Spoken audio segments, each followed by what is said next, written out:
פשט הפרשה, פרשת תולדות. הקדוש ברוך הוא ברך את יצחק באושר ובהצלחה, אבל לזרע הוא לא זכר במשך הרבה שנים, כי רבקה הייתה עקרה.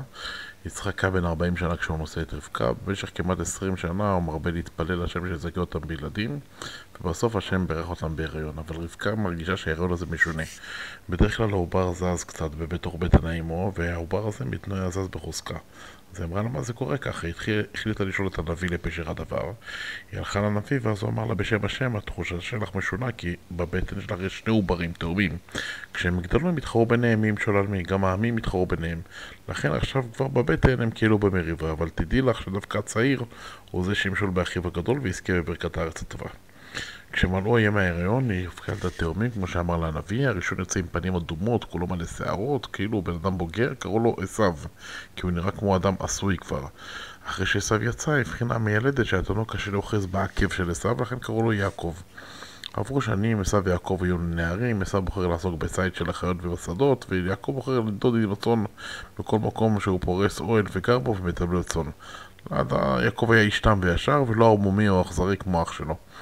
על אף שיצחק ורבקה בטח אהבו את שני הילדים, יצחק אהב במיוחד את עשיו שמביא לו אוכל, ויעקב מגיע הביתה לעתים רחוקות. לעומת זאת רבקה אוהבת את יעקב, כי היא אוהבת כנראה את התמימות והיושר שלו. יום אחד עשיו חוזר מהשדה עייף ורעב, אחרי שהוא התאמץ הוא אומר ליעקב תן לי לאכול מהתבשיל הטעים הזה האדום הזה שאתה מכין, כי אני מאוד עייף ורעב. יעקב אומר אני אתן בתמורה אבל תמכור לי את הבכורה.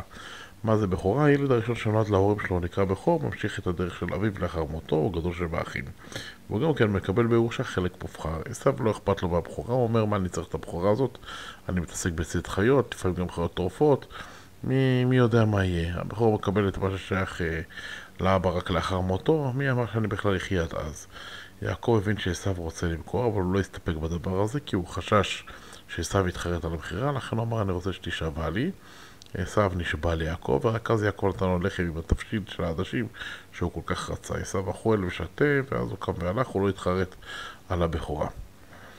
אחרי שהתורה מספרת לנו על מכירת הבכורה, שהיא חוזרת ומספרת לנו על יצחק. יצחק היה גר ליד באר לחי רועי, כמו שראינו ששם הגר פגשה את המלאך וכולי. והייתה שם תקופה ארוכה שבה לא ירדו גשמים, הצמחים לא צמחו, התחיל הרעב. ואנחנו ראינו שאברהם ירד למצרים כשהיה רעב, ויצחק הרי רצה לרדת למצרים, אבל הקדוש ברוך הוא אמר לו אל תרד למצרים, תישאר בארץ הטובה, תישאר בארץ פלישתים, בקצה ארץ כנען, היא שייכת לך ולזרעך כמו שהשבעתי, אל תחשוש מהרעב הכבד, כי נשגיח עליך וישלח את ברכתי. אני מברך את הזרע שלך שיהיו כמו גורבי השמיים, ימלאו את כל הארץ הטובה, הכל בזכות צדקותו של אברהם שהיה מוכן להקריב את בנו יחידו לפניי. יצחק קיים את המצווה ונשאר בעיר גרר. כשהפלישתים רואים את רבקה, הם שואלים אם זאת אשתך. יצחק עונה, לא, היא אחותי. הוא חושש אם אני אגיד שהיא אשתי, הפלישתים עלולים להרוג אותי כדי לקחת אותה, כמו שקרה ועשה עם אברהם. אבל אבימלך שזכר מה קורה כאשר הוריו הגיעו, כן, אבימלך מלך פלישתים, כנראה הוא הבן של אבימלך בתקופת אברהם. אז אבימלך הוא זוכר מה קורה כשההורים הגיעו לארצם, הוא חשש לקחת את רבקה בכל מקרה, אולי לא אחותו של יצחק אלא אשתו, ולכן השאיר אותה אצלו. אז בהתחלה באמת יצחק ורבקה מתנהגים כמו אח ואחות, אבל כאשר עובר זמן ורואים שאיש לא מנסה לקחת את רבקה, אז הם מרשים לעצמם להתנהג כמו בעל ואישה. אבימלך עוקב אחרי יצחק והוא רואה אם רבקה היא באמת אחותו או אשתו. יום אחד הוא משקיף מהחלון והוא רואה שיצחק מצחק עם רבקה כמו בעל ואישה. אז הוא אומר אני רואה שרבקה אשתך, למה אתה לא אומר לי? אז יצחק עונה לא חששתי שיהרגו אותי ולכן נאלצתי לומר שזאת אחותי. אבימלך אומר איך עשיתי לנו דבר כזה, כמעט אחד הפלישתים שלך ובאשתך, חשב שזה אחותך, ואז אלוהיך היה מעניש את כולנו. מיד הוא שלח כרוז, מי שהעז לפגוע ביצחק או ברבקה לרעה יוצא להורג. טוב, יצחק מורה לעבדיו לזרוע את השדה בכל מיני מיני דגן, ואף על פי שזה שנת בצורת קשה וגם אדמת ארץ פלישתים פחות פוריה, בכל זאת הגידולים שהוא גידל צמחו יפה, הניבו כמות גדולה פי 100 מהכמות שצומחת בשנה רגילה. הקדוש ברוך הוא ברך את יצחק, בקר, צאן, שאר עסקיו, הייתה שנת בצורת, אז הוא גם יכול לקנות את הדבורה תמורת כסף רב, והוא נהיה מאוד עשיר. הפלישתים לא הבינו איך יכול להיות שהוא כזה מצליח, במקום לכבד אותו הם התחילו לקנא בו, ואבימלך קורא ליצחק ואומר צא מהמקום הזה, פלישתים רואים שאתה מצליח ומתעשר וזה גורם להם לקנא. אז יעקב עוזב את גרר ומתיישב במקום אחר, בפרשת וירא ראינו שאברהם היה גר בארץ פלישתים, והעבדים שלו, העבדים חפרו בורות ומצאו מים בבטן האדמה. הם הקימו כל מיני בארות, אבל אחרי שאברהם מת, הפלישתים סתמו את הבארות כדי שלא אמרו שהבארות האלה שייכות להם. ועכשיו יצחק אומר לעבדים שלו לחפור מחדש את הבארות, ובשם היה להם משפחתו ולעבדיו מים לשתות בבצורת הקשה. הוא חפר בארות גם נוספות, וככה הוא קרא להם בשמות שקרא להם אבא שלו, ככה שכולם ידעו שהבארות שייכות לאברהם ונגזלו ממנו שלא בצדק. אבל יצחק הבין שהפלישתים מנסים להמשיך ולגזול ממנו. באמת כשחפרו את הבאר בנחל גרר, עוד פעם הרועים של הצאן, הפלישתים התחילו לריב עם הרועים של יצחק. הבאר הזאת שייכת לנו, יצחק לא רוצה לריב איתם, אולי גם הבין שהם חזקים ממנו, אז הוא קרא לבאר הזאת עסק, כי הם התעסקו איתו. העבדים התחילו לחפור באר אחרת, והשם שלח את ברכתו, מצאו מים, אבל עוד פעם מריבה. יצחק קורא לבאר הזאת ציטנה, מלשון שטן, מפריע, כי לפלישתים הפריעו לו להשתמש בה. אז הוא הולך עוד יותר רחוק, ושם הוא חופר באר אחרת. הפעם הפלישתים לא רדפו אחריו, אז הוא קרא לבאר הזאת רחובות, כי השם שלח לו מרחב, שקט, תוכל להתרחב בשקט. טוב, הוא חשש שאולי גם לשם יבואו ויריבו עם הרועים על המים, אז הוא עזב את כל אזור גרר וחזר לגור בבאר שבע. באותו לילה השם נגלה אל יצחק ומרגיע אותו, אל תירא מהפלישתים, כמו ששמרתי על אברהם אני אשמור גם עליך, גם אני אברך אותך וארבה אותך. יצחק שמח על ההבטחה הזאת, בונה מזבח לשם על הבשורה וקורא בשם השם. אחרי זה הוא מקים את האוהל שלו ללא חשש. אחרי זמן מה יצחק מבחין שאבימלך מלך הפלישתים הגיע אליו לבאר שבע ביחד עם פיחול, שר צבא הפלישתים, כמו שקרה בימי אברהם. אלא כרגע אבימלך גם הביא את אחוזת מרעהו, אולי הכוונה קבוצה של חברים. יש אומרים שזה חבר טוב אחד שנקרא אחוזת. יצחק אומר לו, למה באתם אליי? אתם קנאתם בי וגירשתם אותי. אבימלך אומר, ראינו שהשם עוזר לך, מברך אותך ואת אביך, גם בתבואה, גם במים.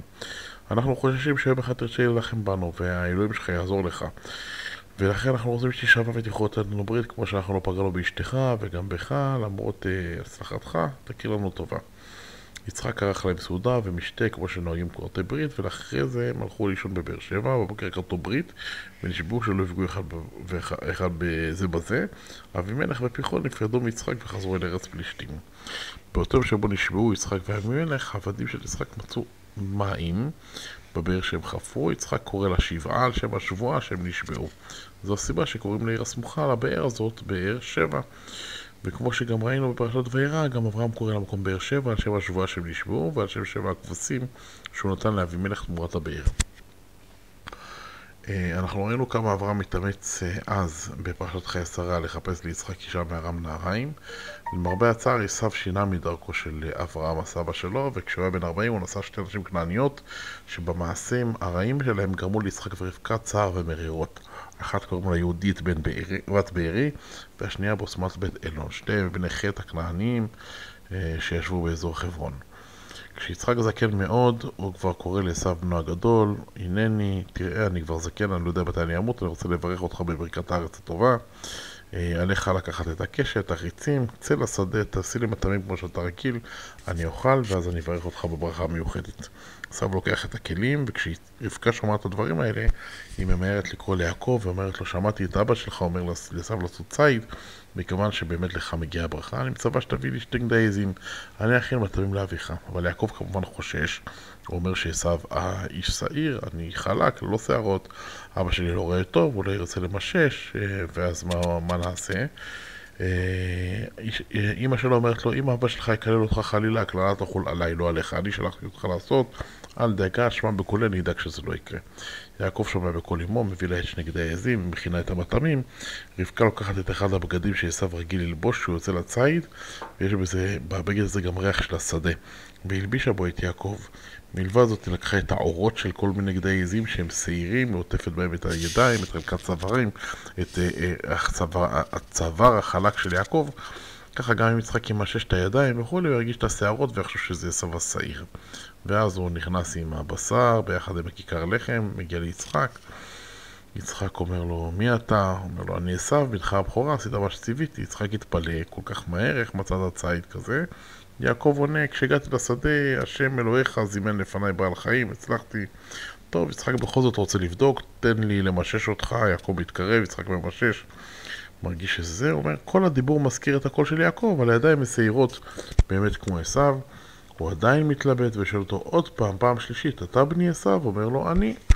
אז יצחק השתכנע שבאמת זה עשיו, ביקש שיגיש לו את המטעמים, יעקב מגיש את המטעמים, ואחרי זה יצחק מבקש שיגש אליו ונשק אותו, להראות את אהבתו, ואולי גם הוא יצחק, הוא חשב שכך הוא גם יכול להאריך את ריח הבגדים, לוודא, אולי הוא באמת עדיין לא היה סגור על הנושא הזה, ובאמת בסוף יצחק מריח את הריח המיוחד של בגדי הציד של עשיו. הוא אומר, זה ריח שדה, ריח טוב, שהשם ברכו בפרחים וצמחים ריחניים.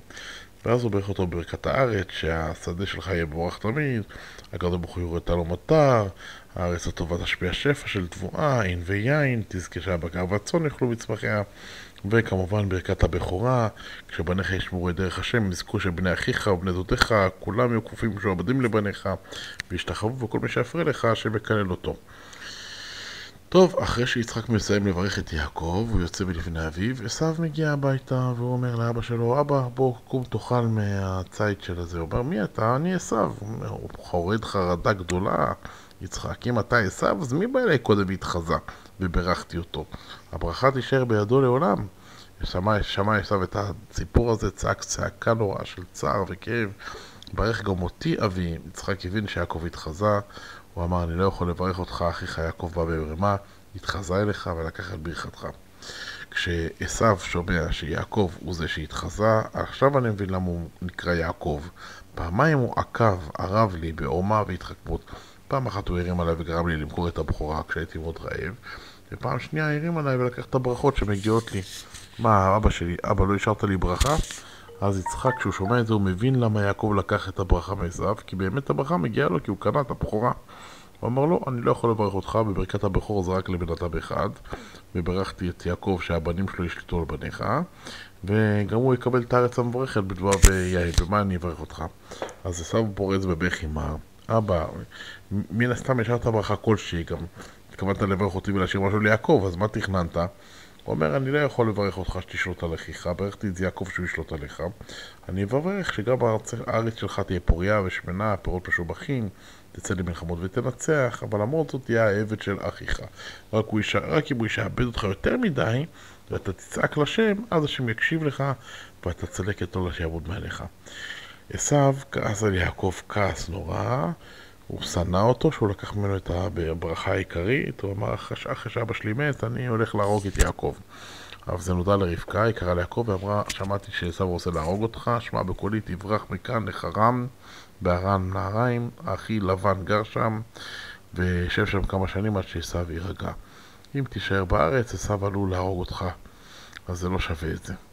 טוב, רבקה לא רצתה שיצחק ידע שיעקב נאלץ לברוח מפני עשיו, כדי שהוא לא יצטער על המריבה ביניהם וכדומה, ולכן ממילא הגיע הזמן של יעקב לשאת אישה, ורבקה היא רצתה אישה דווקא צדיקה מבנות המשפחה.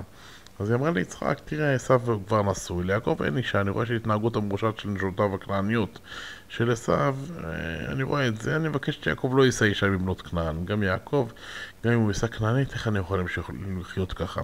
יצחק מקבל את דבריה, קורא ליעקב, ואומר לו, הגיע הזמן שתמצא אישה, לא כאן בארץ כנען, אלא לך לחרן, משפחת בתואל, סבך, וקח את אחת מבנותיו של לבן, הדוד שלך שתמצא חן בעיניך.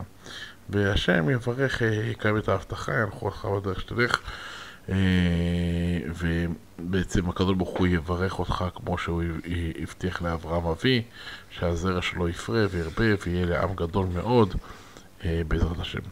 יעקב מקיים את המצווה של אבא ואמא שלו, יוצא מבאר שבע ללכת לבן, הדוד שלו, שגר בעיר של בתואל ונחור, הסבא שלו.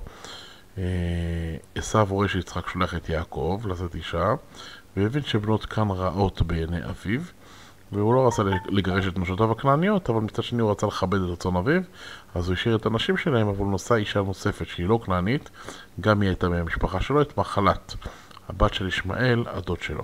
וכך נגמרה הפרשה.